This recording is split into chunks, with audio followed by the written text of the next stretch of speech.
out 20 nautical miles. Waters from Intracoastal City to Cameron, Louisiana from 20 to 60 nautical miles. Waters from Lower Atchafalaya River to Intracoastal City, Louisiana from 20 to 60 nautical miles until 10 p.m. Central Daylight Time. At 9:27 p.m. Central Daylight Time, a severe thunderstorm was located near Vermilion 161, or 38 nautical miles south of White Lake, moving east at 55 knots. Hazard, wind gusts 34 knots or greater and large hail. Source, radar. Impact, small craft could be damaged in briefly higher winds and suddenly higher waves. Large hail could result in structural damage.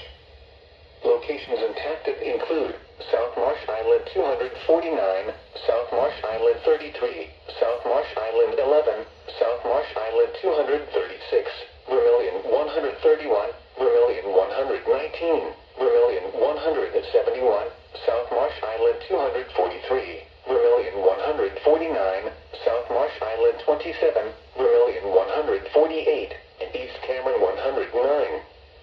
Move to safe harbor immediately as gusty winds and high waves are expected.